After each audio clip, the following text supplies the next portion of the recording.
Louvado seja o nome do nosso Deus para sempre. Meus amados, eu vos saúdo com a doce paz do Senhor Jesus. Não vou perguntar quantos estão felizes, porque seria uma pergunta redundante. O nosso coração está feliz, o nosso coração está tomado de alegria pelo privilégio que Deus nos dá. Na verdade, eu defendo a tese de que felicidade é um sentimento humano e terreno. Deus quer nos nutrir de alegria, porque a alegria é um sentimento espiritual e divino. É bom estar aqui em Barreiros, é bom rever o pastor Jonatas Lins, quero saudá-lo, sua distinta esposa missionária Carol, os obreiros desta igreja, pastores, evangelistas, presbíteros, ministros do Senhor, uma alegria estar convosco neste altar, para juntos celebrarmos a Deus no esperançar. É diferente de esperar. Nem sempre quem espera tem esperança, mas quem está esperançado está disposto a esperar. Amém? É uma alegria estar aqui. Eu quero agradecer o honroso convite. Deveria ser na quarta-feira, depois eu pedi ao pastor Jonatas para antecipar, visto que essa semana meu filho vai se submeter a um procedimento cirúrgico bastante cuidadoso, e eu preciso estar lá, obviamente. Não contava que no final de semana eu também seria surpreendido com o meu coração que quis me ameaçar. E me ameaçou legal, mas Deus é bom, cuida de nós. E hoje eu disse para algumas pessoas: eu estou fazendo tudo em câmera lenta, até recuperar de vez, mas estou fazendo assim mais em marcha lenta, mas agradecido ao Senhor pelo seu carinho e pelo seu cuidado. Eu estou acompanhado, como já foi apresentado, o pastor Osni Gomes, é o vice-presidente do nosso concílio pastoral, e um amigo chegado, pastor da nossa igreja aqui em Jaboatão, pastor Júnior, que é um dos nossos obreiros, e eu fico feliz sempre que posso estar com aqueles obreiros que nos ajudam na batalha, nos desafios que nós enfrentamos. E agora à tarde, conversando com o pastor Samuel, ele me disse: olha, meus pais moram em Barreiros, congregam lá na Rede Esperança. Pastor Lucas Mariano, irmã Zezé Mariano, né? Irmã Zezé Mariano está aqui. Deus abençoe. Uma alegria estar perto dos senhores. São semeadores que geraram uma árvore frutífera. Deus abençoe. A Roberta também, que cuida da assessoria do pastor Samuel e que já me atendeu algumas vezes. Deus abençoe em nome de Jesus. Está ali. Deus abençoe. Muito obrigado. Deus é bom. Jéssica, no próximo voto, você diz a Deus que quer a promotoria, que Ele te dá. Não estou chutando não, estou te falando porque quando o pastor testemunhou, o Senhor falou comigo. Disse para ela que eu tenho postos mais elevados. Pode votar, que Deus te dá.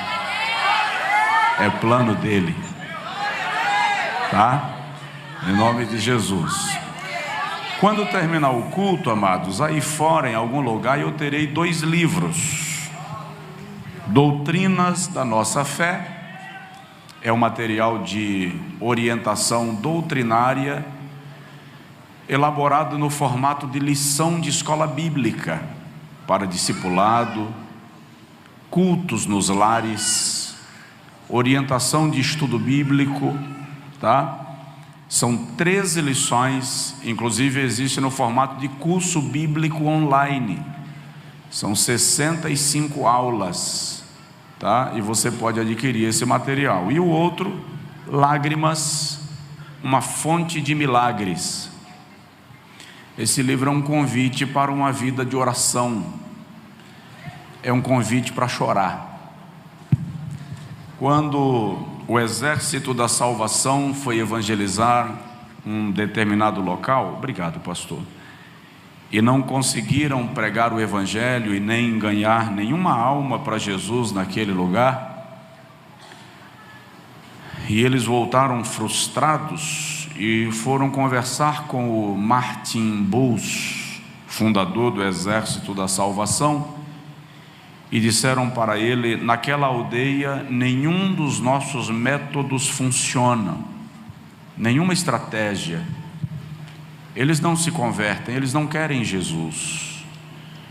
A biografia diz que Martin Bulls, olhando para eles, disse-lhes: experimentem chorar. Provoca a pessoa do seu lado e diz para ele assim: experimente chorar, porque as nossas lágrimas produzem milagres. Amém? Querido, abra comigo a sua Bíblia, por favor, no profeta Abacuque. Profeta Abacuque, capítulo 3. Eu estou acompanhando o Esperançar 2022. Bom te ver, irmãozinho. Eu estou acompanhando o Esperançar 2022. Eu sei que já passaram nesse púlpito essa semana alguns príncipes. E eu quero fazer menção, pastor Gilvan Rodrigues, um baluarte, uma história do avivamento e da pregação no Brasil. Todos os que vieram depois desta, eu vou chamar desta safra, que envolveu o pastor Gilvan, pastor Napoleão, pastor Gesiel, pastor Idecaso, todos os que vieram depois são inevitavelmente resultado do que Deus fez a partir deles. Isso é um fato. E eu acompanhei alguns trechos da mensagem do pastor Gilvan aqui esta semana. Depois acompanhei alguns trechos da mensagem do pastor Napoleão Falcão, também uma referência, um instrumento que Deus usou e usa muito, ambos nas últimas décadas. Hoje eu falei com o pastor Gilmar Santos, ele estará aqui amanhã. Eu sinceramente não sei se me sinto privilegiado ou espremido. Porque me colocaram assim no meio de algumas colunas de sustentação, umas paredes móveis, né?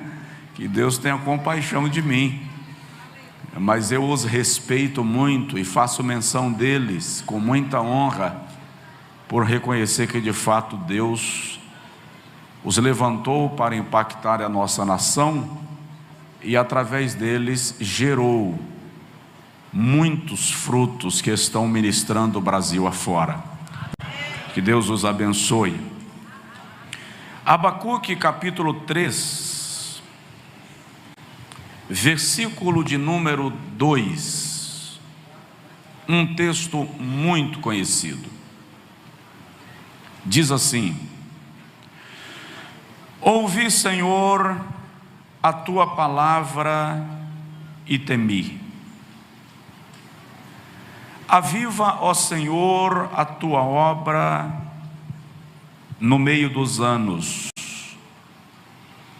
No meio dos anos, torna conhecida. Na tua ira, lembra-te da misericórdia. Ouvi, Senhor, a tua fama, ouvi a tua palavra, ouvi as tuas declarações, e estou atemorizado, e estou com medo. Aviva, ó Senhor, a tua obra no meio dos anos. No meio dos anos, torna conhecida. Na tua ira, lembra-te da misericórdia. Queridos, eu gostaria de compartilhar com vocês nesta noite uma palavra com o tema: os 3 efeitos do avivamento. O que o avivamento gera em nós? O que o avivamento causa na igreja? Na verdade, eu tenho até dito que quem está satisfeito com o quadro espiritual da sua vida, com o quadro espiritual da igreja, não deve pedir avivamento, porque o avivamento muda a nossa estrutura. O avivamento mexe com a nossa mentalidade e com a nossa letargia. Quer saber? O avivamento incomoda, porque avivamento é o sacudir da figueira. É quando a copa da árvore é sacudida para que os frutos, como nós chamamos na Bahia, frutos pecos, assim vocês conhecem aqui também? Os frutos que estão podres, mas não desgrudaram ainda do talo. Estão lá, mas estão bichados.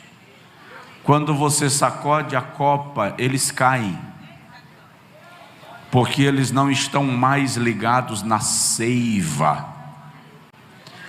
O avivamento faz esse movimento.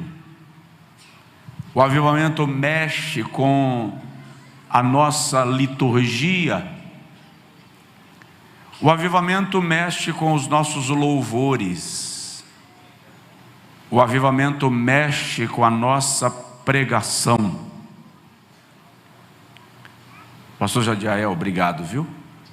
Pelo seu cuidado de me trazer e me devolver amanhã. Obrigado. O avivamento vai causar influência na comunidade, na cidade onde nós estamos estabelecidos.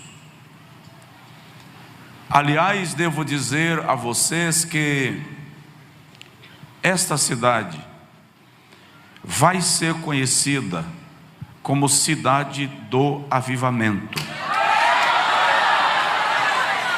Deus vai fazer algo extraordinário nessa cidade.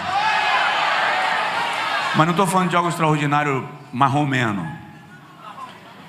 Eu estou falando do senhor ver essa cidade convertida ao Senhor Jesus Cristo. É uma questão de Deus. Não há como explicar a mente de Deus. Não há como entender porque que Deus escolhe uma cidade do interior, que ninguém conhece, é apenas uma cidade de passagem, para dizer: é aqui que eu vou fazer o que eu planejei fazer. O nome disso é avivamento. Avivamento é quando Deus encontra o coração que Ele precisa para lançar a semente que Ele deseja. Aleluia. Avivamento é quando Deus encontra o ambiente propício para Ele exercer a sua soberania. Abacuque era cantor. era ministro de louvor. Abacuque era poeta, é só ler o texto. Abacuque não tinha nenhuma pretensão de ser profeta, ele apenas cantava. E na verdade, para falar a verdade, Abacuque deveria até estar contente, porque ele é contemporâneo do profeta Jeremias. Então já há profeta na terra, eu não preciso ser, basta eu ser cantor. De repente, no capítulo 1, o Senhor dá a Abacuque uma visão. E na visão, Abacuque vê as hordas de Babilônia sitiando Judá. Incrivelmente, é bom lembrar que as hordas de Babilônia ainda não estavam marchando em direção a Jerusalém. Nabonido era o rei da Babilônia e seu filho era o comandante do seu exército, Nabucodonosor. Quando Nabonido morre, Nabucodonosor assume o trono e decide que Jerusalém é sua meta. E a Babilônia vem atropelando tudo à sua frente até que sitia Jerusalém. E Abacuque viu tudo isto numa visão. No capítulo de número 2, Abacuque agora está direcionando suas palavras ao povo de Judá. A sua profecia é uma convocação. Ele está pedindo aos sacerdotes, aos ministros do altar, que chorem, que se arrependam, que entrem em jejum, que convoquem uma assembleia solene de quebrantamento, para que o Senhor tenha misericórdia. Mas chega um momento que Abacuque percebe que já havia chegado num nível que nem o jejum nem a oração evitaria a tragédia. O juízo iria acontecer. O jejum e a oração poderia aplacar a ira divina, mas não a neutralizaria. E é por isso que ele vai para o capítulo 3 e diz: Senhor, eu estou ouvindo as tuas declarações, eu já ouvi o que o Senhor pretende fazer, e sinceramente eu estou com muito medo. Porque Abacuque viu Jerusalém exterminada, os judeus aniquilados. Então ele faz a oração, que é a oração que mais agrada a Deus na história. Senhor, aviva a tua obra. A oração que pede por avivamento é a oração mais completa que nós podemos fazer, sabia? Porque avivamento gera arrependimento, avivamento gera evangelização, avivamento gera salvação de almas, avivamento gera milagres, avivamento gera amor, avivamento gera generosidade. Então ele diz: aviva a tua obra no meio dos anos.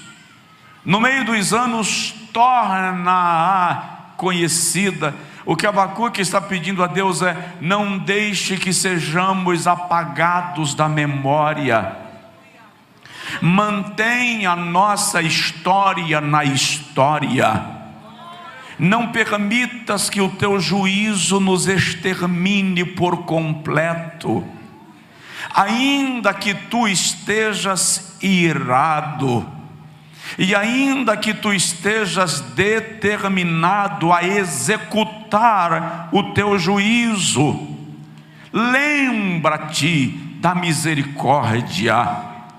O que ele está dizendo é: tem misericórdia de nós. Abacuque não está mais pedindo que o Senhor lhes poupe. Abacuque está pedindo que o Senhor lhes preserve. Por quê? porque a misericórdia de Deus é quem mantém o remanescente. A misericórdia de Deus é quem nos mantém vivos. A misericórdia de Deus é quem nos mantém na existência.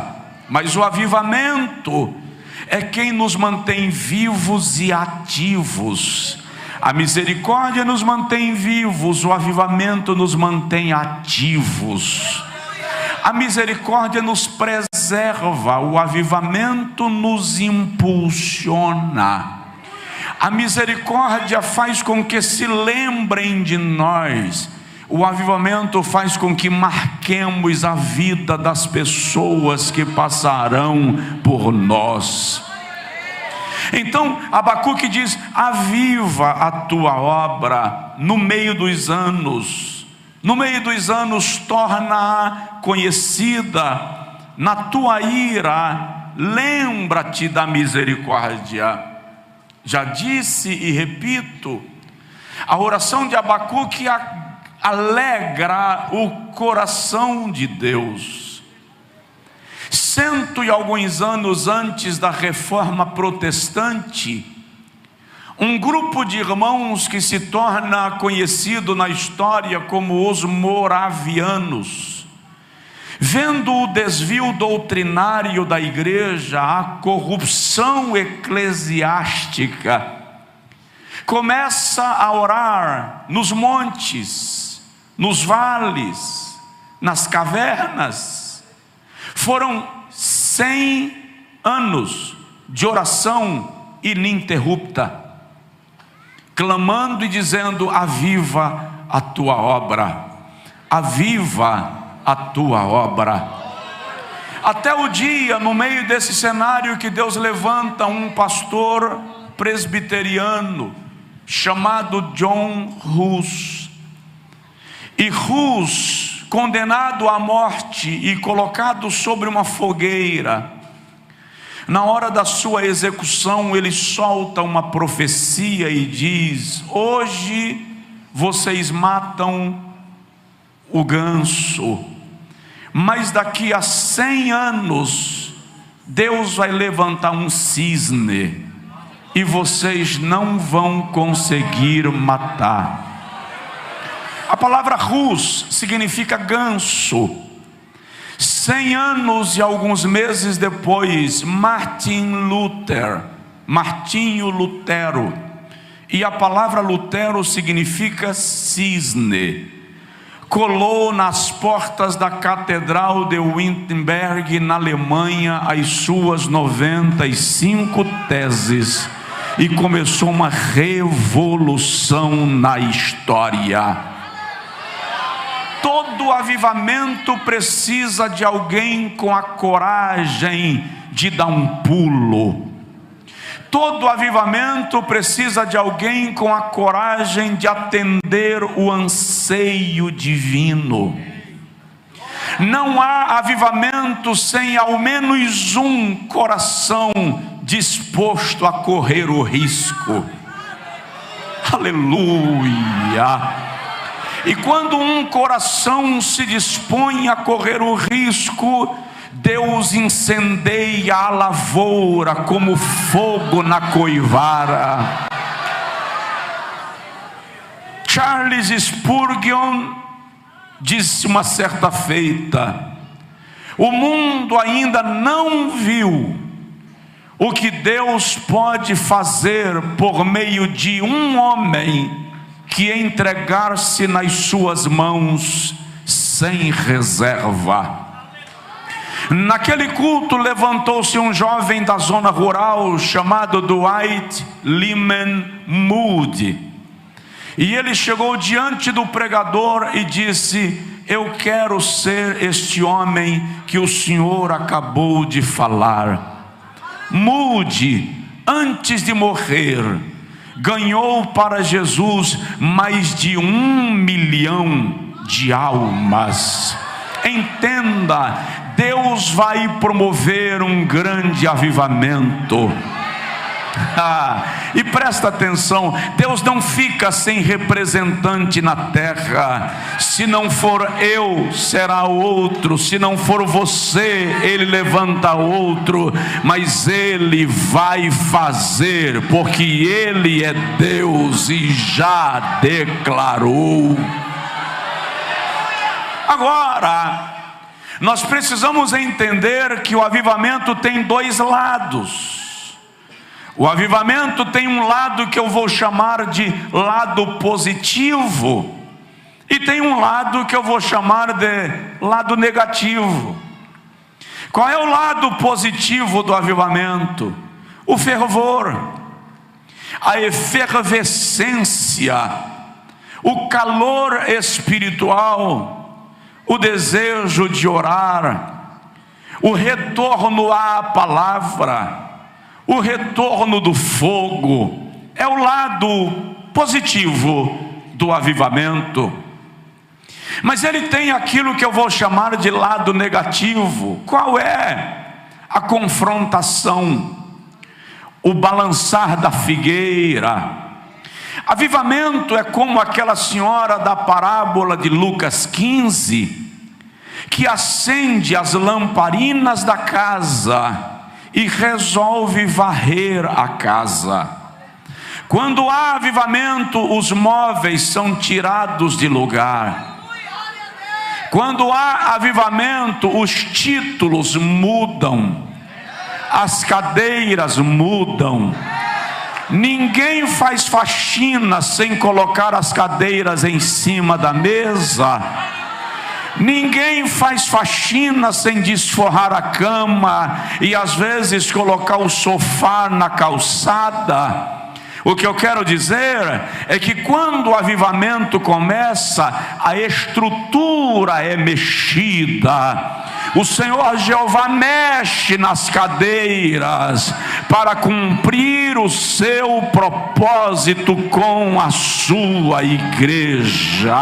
Aleluia. Agora dá uma provocada de leve no irmão do seu lado e diz para ele: já começou. Já começou. Aleluia. Vamos lá, sem me estender, porque não posso, visto que o tempo não me permite. E segundo, porque não posso, visto que as pernas não me ajudam. Deixa eu lhe falar sobre 3 efeitos inevitáveis do avivamento. 3 efeitos inevitáveis do avivamento. Primeiro, o avivamento tira o mundo da igreja. Todas as vezes que o avivamento chega na igreja, o mundo precisa se afastar dela. Não há avivamento que mantenha a igreja mundana. Pastor Antônio Gilberto, um dos referenciais da teologia no mundo, tinha uma frase célebre. Ele disse: o navio pode estar no mar, mas o mar não pode estar no navio. A igreja pode estar no mundo, mas o mundo não pode estar na igreja. Uma outra frase célebre de um autor desconhecido diz: sejamos homens e mulheres do mundo, mas não sejamos homens e mulheres mundanos. Todas as vezes que acontece avivamento, aí o avivamento tira o mundo da igreja.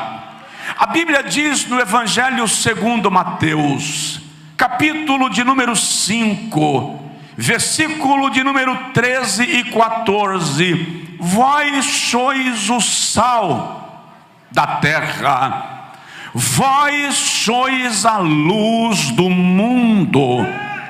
A igreja não está aqui para ser influenciada. A igreja está aqui para influenciar. Quando a igreja deixa de influenciar, ela deixou de cumprir o seu papel.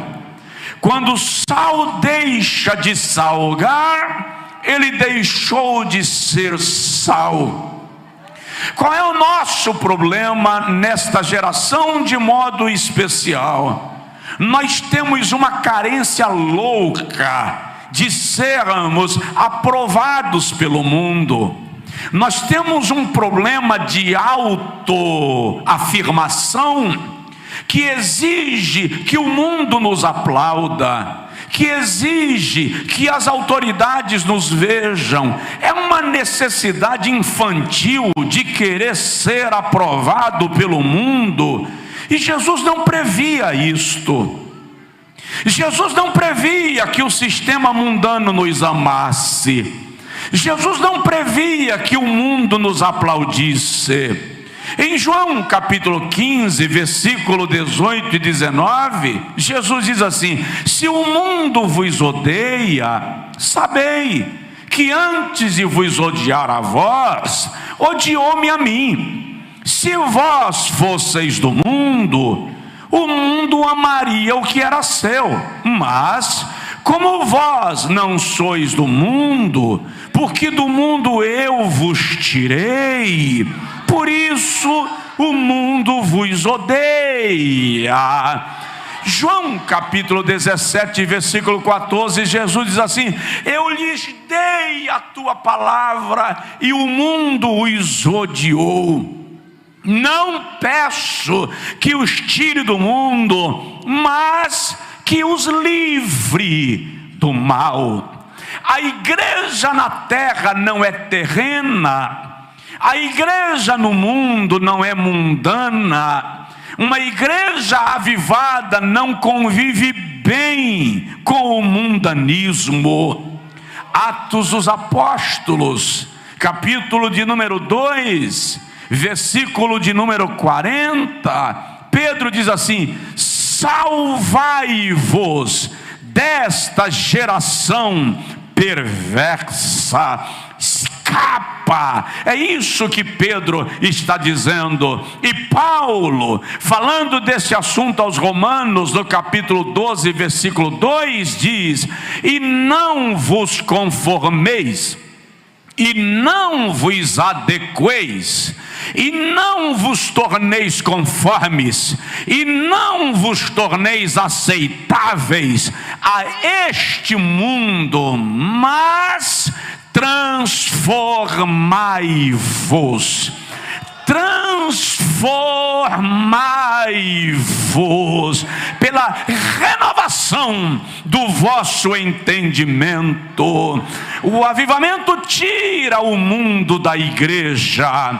Paulo diz aos Coríntios no capítulo 3 que a sabedoria do mundo é loucura para Deus. No capítulo 2, Paulo diz que Deus apanha o mundo na sua estultice, que Deus surpreende o mundo nas suas mirabolices. Aí João diz assim: não ameis o mundo, nem o que no mundo há. Se alguém ama o mundo, o amor do Pai não está nele.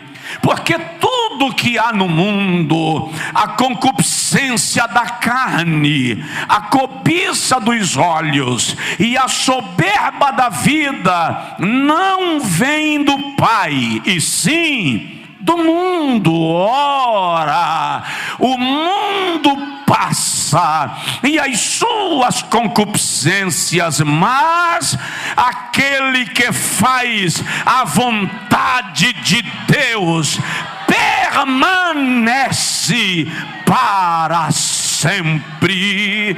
Você pode dar glória, você pode louvar, você pode falar em línguas, você pode celebrar. Faça.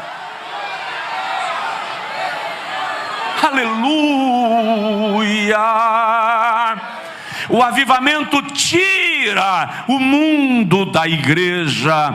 Programe-se prepare-se, observe o que Deus vai fazer com a igreja na terra nos próximos dias. Há um movimento satânico para comprimir a igreja. Há uma movimentação diabólica para diminuir a velocidade da igreja, mas Deus vai surpreender com uma explosão de glória, de poder, de renovo, de unção extraordinários. Aleluia! Dá uma provocadinha de leve na pessoa do seu lado e fala com ele assim: se prepare para algo grande.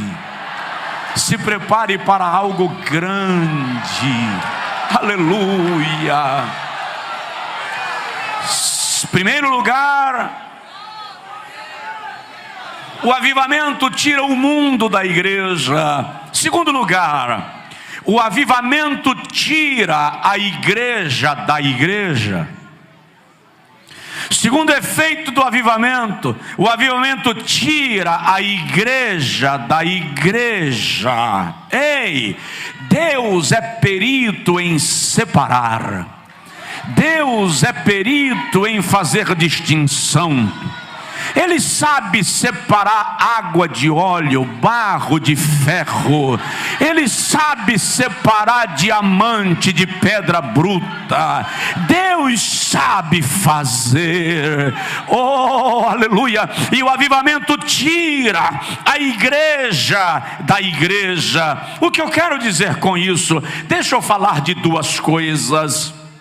Primeiro, o avivamento separa o joio do trigo, separa o trigo do joio.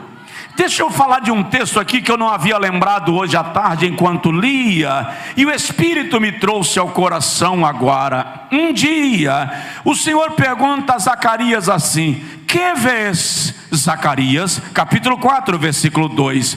E Zacarias diz: eu vejo um castiçal todo de ouro, com 7 lâmpadas acesas, e 7 canudos que ligam o castiçal a um vaso de azeite. Essa é a visão de Zacarias. Lá no Apocalipse capítulo 1, João está na ilha de Pátimos e ele ouve uma voz. E a voz diz: o que vês, João, escreve num livro e envia às 7 igrejas da Ásia. João diz: eu virei-me para ver quem falava comigo, e vi um semelhante ao Filho do Homem, em pé, no meio de quê? De 7 castiçais.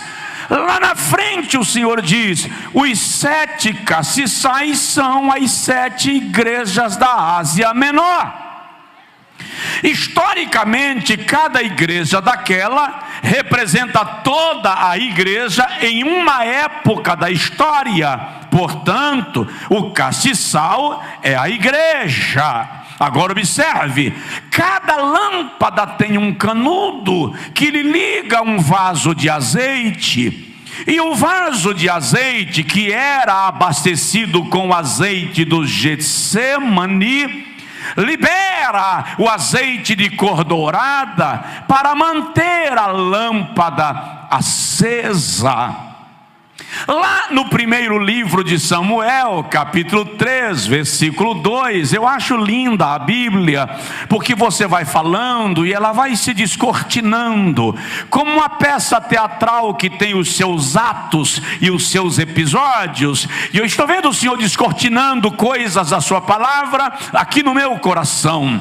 1 Samuel 3,2, a Bíblia diz assim: naqueles dias a palavra do Senhor era rara, as visões não eram frequentes, e o sacerdote estava cego.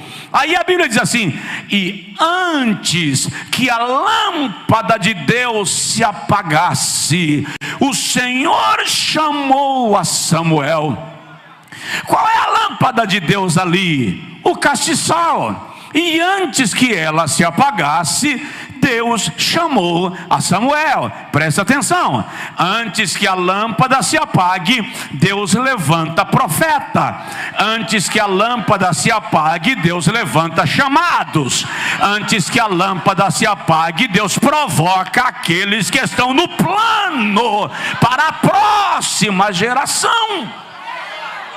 Mas o canudo do castiçal não pode estar sujo. É por isso que é preciso muitas vezes fazer separação. Sabe quando você abre o guarda-roupa e resolve selecionar as roupas que vão ficar e as roupas que serão levadas para outro lugar porque não servem mais? Deus faz seleções de vez em quando, e nessas seleções Deus promove algumas separações. Estão dentro do seu plano, cumprem o seu propósito, e Ele vai separar trigo de joio. Em Mateus capítulo de número 13, Jesus narra esta famosa parábola, e ele diz que um homem semeou na sua terra o trigo, e à noite veio o seu inimigo e semeou o joio, de modo que trigo e joio nasceram juntos e cresceram juntos. Quando os lavradores viram aquilo, chegaram para o dono da lavoura e disse: Senhor, nos autoriza a arrancar o joio, para que não cresça com o trigo? E ele disse: não, deixa crescer juntos. No dia da colheita, nós tiraremos o joio e lançaremos no fogo, e o trigo recolheremos no celeiro. Eu aprendi que o dono daquela lavoura não deixou tirar o joio, diziam, porque joio e trigo seriam muito parecidos, quase iguais, e o lavrador poderia errar e acabar tirando o trigo junto com o joio. Olha para mim, não. Eles eram plantadores de trigo, gente. Eles sabiam diferenciar trigo de joio. Se fosse um Josué da vida, tudo bem, mas eles conheciam trigo e joio, era vegetação comum. A questão dizem os estudos, é que o joio não tem raiz profunda. Como o joio não tem raiz profunda, ele se torna uma planta parasita. O que ele faz? Por debaixo da terra, ele trava as suas raízes nas raízes das plantas mais próximas, de modo que é impossível puxar o joio sem ferir a raiz do trigo. O dono da lavoura, sabendo disso, diz assim: deixa aí, eu vou tolerar o joio por amor ao trigo. Eu vou suportar o joio para preservar o trigo. Pastor, por que Deus permite certas coisas na igreja? Porque Deus não entra com providência e não faz um arraso? Porque por amor ao trigo Ele suporta o joio. É zelo, é misericórdia, aleluia. Mas no dia da colheita, e no dia da colheita, como é que sabe o que é trigo e o que é joio? É fácil e é lindo, porque a colheita do trigo em Israel se dá no mês de Nissan, mês de junho. É o tempo dos fortes ventos, é o tempo das tempestades. Por isso que o vento entrou no cenáculo no dia de Pentecostes. Era normal a ventania. Acontece que joio tem o caule duro como caule de bambu. Joio não se inclina, joio não se curva, quebra o caule, mas não verga. Trigo não, trigo tem o caule flexível.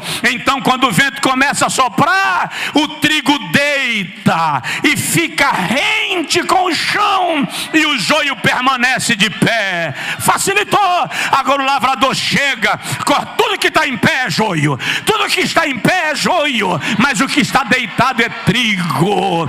Aleluia. Sabe, quando o vento do Espírito sopra, crente não aguenta ficar de pé. Quando o vento do Espírito sopra, crente deita, se curva, se rende, mergulha, se quebranta. Aleluia! Se você pode, celebre a Deus.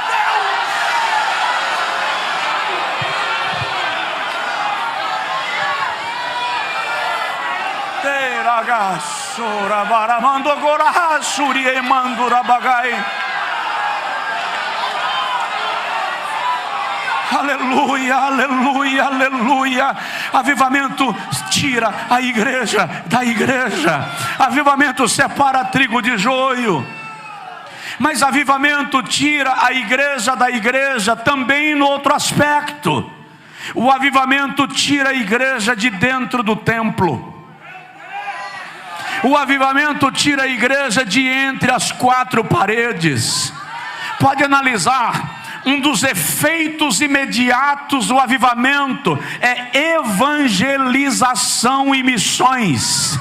Igreja avivada não se contenta com templo.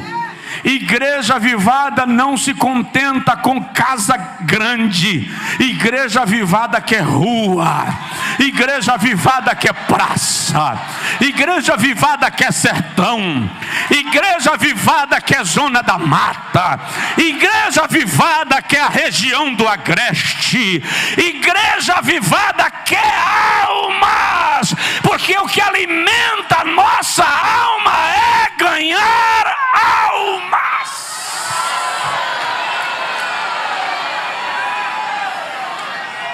Uma igreja avivada tem consciência da sua missão. Uma igreja avivada tem consciência do seu propósito. Deixa eu te falar uma coisa. Eu sou pentecostal, tá? Eu sou pentecostal da gema. Eu sou batizado com o Espírito Santo. Eu creio em dons espirituais. Eu creio na contemporaneidade dos dons. Mas preciso te dizer que o propósito primário, o propósito primeiro do batismo com o Espírito Santo não é o falar em línguas. O propósito primeiro do batismo com o Espírito Santo não é rodopiar. O propósito primário do batismo com o Espírito Santo é ganhar almas. Atos 1:8: mas recebereis poder ao descer sobre vós o Espírito Santo, e ser-me-eis testemunhas. Quem é batizado com o Espírito Santo aqui, levanta a mão. Ô queridão, Jesus lhe batizou com o Espírito Santo para você evangelizar. Ele lhe batizou com o Espírito Santo para você ganhar almas. Ele lhe batizou com o Espírito Santo para você fazer missões. Esse é o plano de Deus com a igreja. E avivamento tira a igreja da igreja. Lá no Evangelho segundo Mateus, capítulo 14, versículo 6, Jesus está no deserto com uma multidão faminta, e os discípulos olham para Jesus e dizem assim: Senhor, manda eles irem embora para comprar pão. Jesus diz assim: manda eles irem embora? Não, dá-lhe voz de comer. O que Jesus está dizendo é que é a missão da igreja alimentar o mundo. No Evangelho segundo Mateus capítulo 28, versículo 18 a 20, Jesus diz: é-me dado todo o poder nos céus e na terra. Ide, portanto, e fazei discípulos de todas as nações. Ide, ide, diga comigo, ide. Fazei discípulos de todas as nações, batizando-os em nome do Pai, e do Filho, e do Espírito Santo, ensinando-os a guardar todas as coisas que eu vos tenho mandado. E eis que eu estou convosco todos os dias, até a consumação dos séculos. Marcos, capítulo 16, versículo 15, Jesus diz: ide por todo o mundo e pregai o evangelho a toda criatura. João capítulo 4, versículo 31, Jesus diz: uma comida tenho para comer, que vós não conheceis. A minha comida é fazer a vontade daquele que me enviou e realizar a sua obra.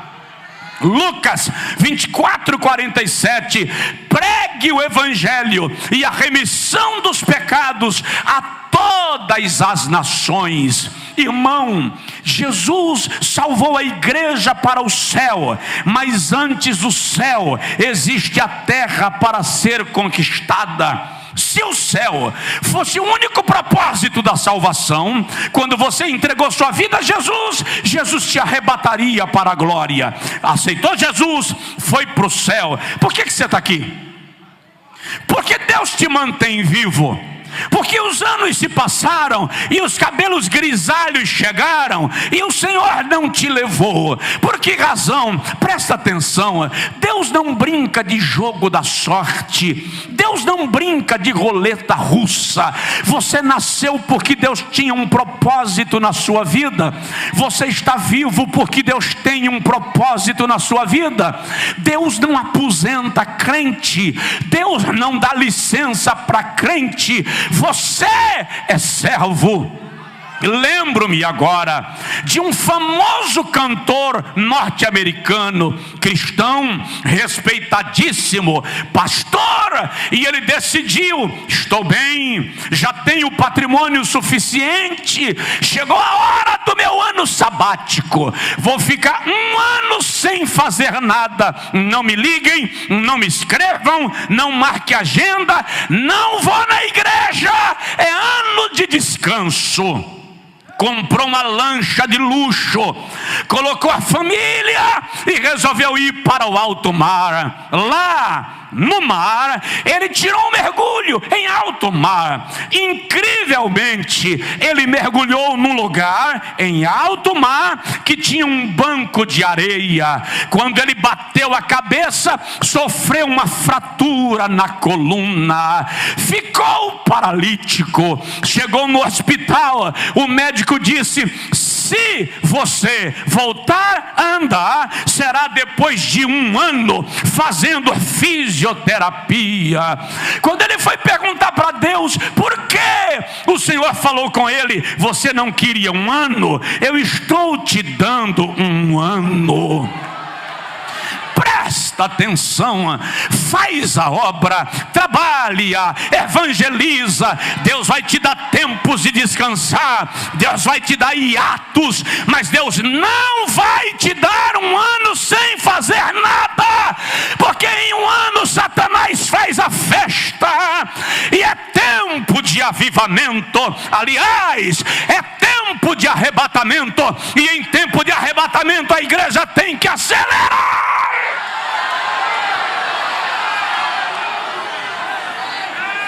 Aleluia! Aleluia!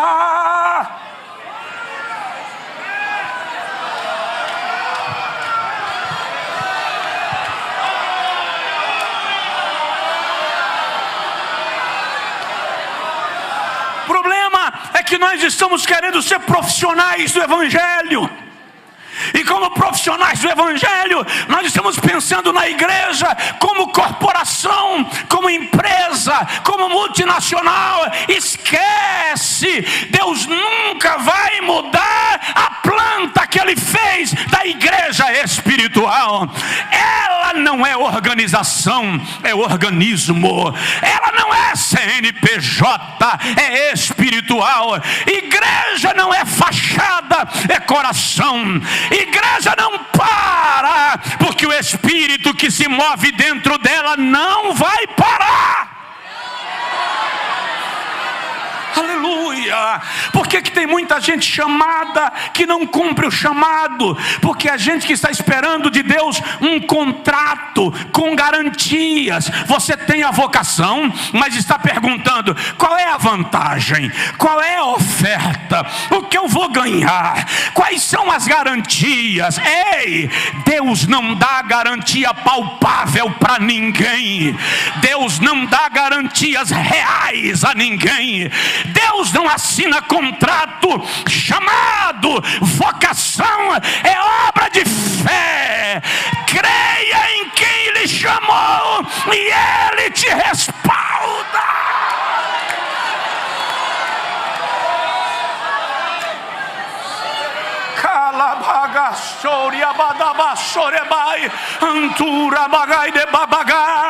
Quando Deus chama, Ele capacita. Quando capacita, Ele envia. Quando envia, Ele provê. Quando provê, Ele respalda.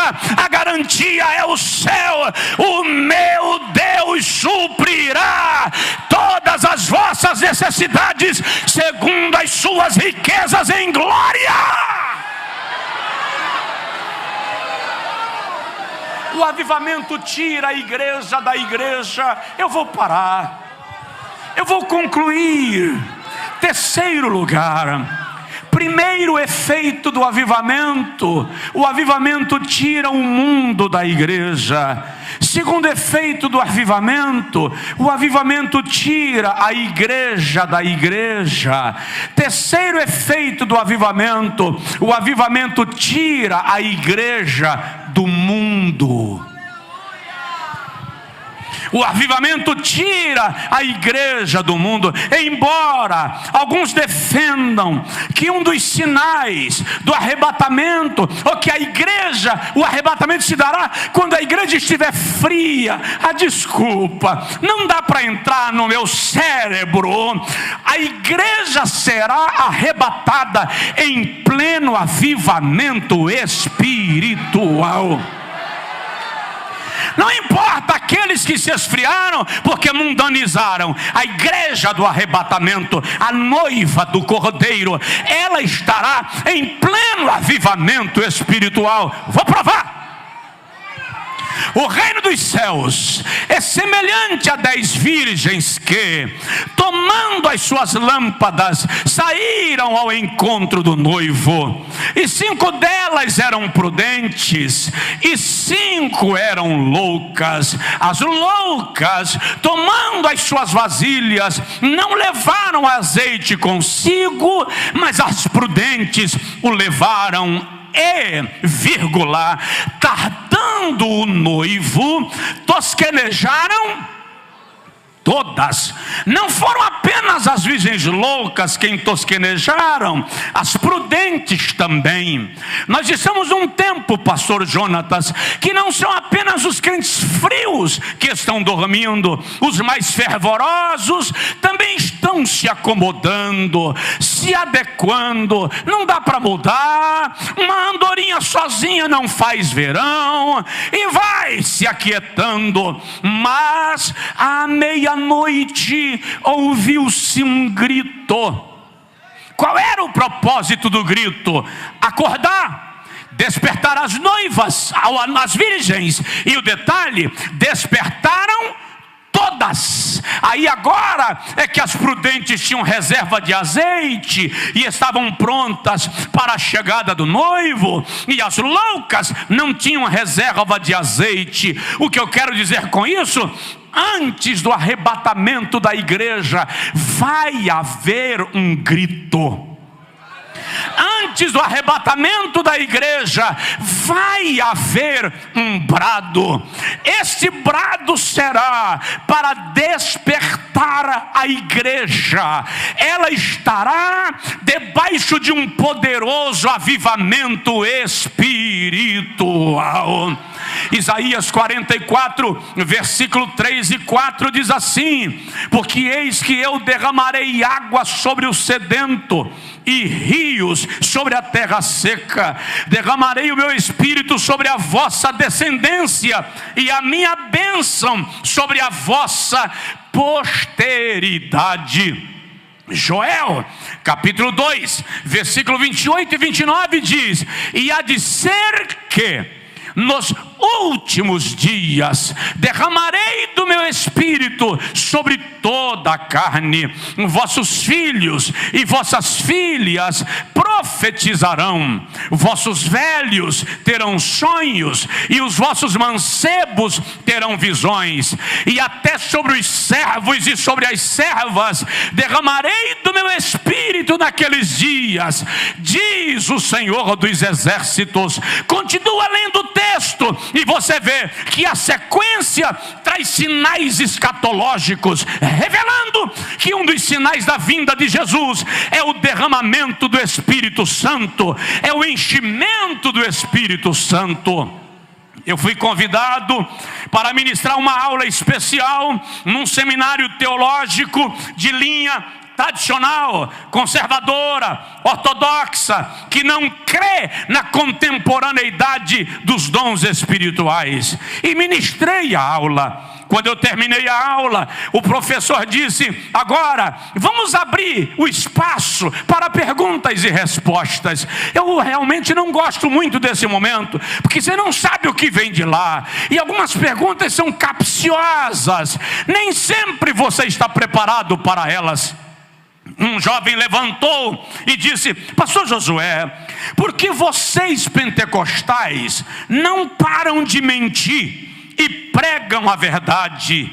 Eu disse para ele: você pode explicar? Ele disse: vocês dizem que batismo com o Espírito Santo é para hoje, e vocês ainda têm a coragem de usar a profecia de Joel. E aí pegou uma Bíblia e leu Joel capítulo 2 versículo 28, e vocês usam esse texto para dizer que a ação do Espírito Santo com dons espirituais é para hoje. Aí ele foi lá para Atos capítulo 2 versículo 14, quando Pedro diz assim: hoje se cumpre esta palavra. E ele disse: pastor, isso foi para os dias da igreja primitiva, não é mais para hoje. Você prega para uma multidão, comece a corrigir isso, seja o pioneiro dessa correção. E ele causou um clima de constrangimento, de desconforto no ambiente, e sentou. Quando ele sentou, eu disse para ele: querido, antes de responder a sua pergunta, eu posso te fazer uma? Ele disse: pode. E eu disse para ele: então primeiro eu quero te parabenizar. 4 anos de seminário te ajudaram a localizar algumas referências bíblicas, mas eu preciso que você saiba que a gente não sai do seminário dominando tudo.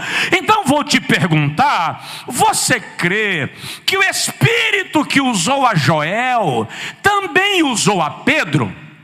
Ele disse: creio, é claro. Falei com ele: então está resolvido, eu vou concordar com você. A profecia de Joel era para a igreja primitiva mesmo, e se cumpriu. Pedro diz isso. Só que Deus derramou o Espírito Santo lá do céu e ficou olhando lá de cima. Jeová ficou vendo o resultado, e Deus gostou tanto do que viu, ele gostou tanto da reação da igreja, que o Espírito Santo tomou a Pedro. Em Atos 2,39 diz: esta promessa, que promessa? A de Joel, a que se cumpriu no capítulo 2 versículo 14. Esta promessa se diz respeito a vós e aos vossos filhos e aos que estão longe, e a tantos quantos Deus nosso Senhor chamar. A promessa é para hoje. Dá uma sacudidela de leve aí no vizinho, fala com ele assim: a promessa é para hoje. A promessa é para hoje. Fica de pé, por favor, quem puder, em nome de Jesus. A promessa é para hoje. O avivamento tira a igreja do mundo. Jesus vai voltar. Todos os sinais indicam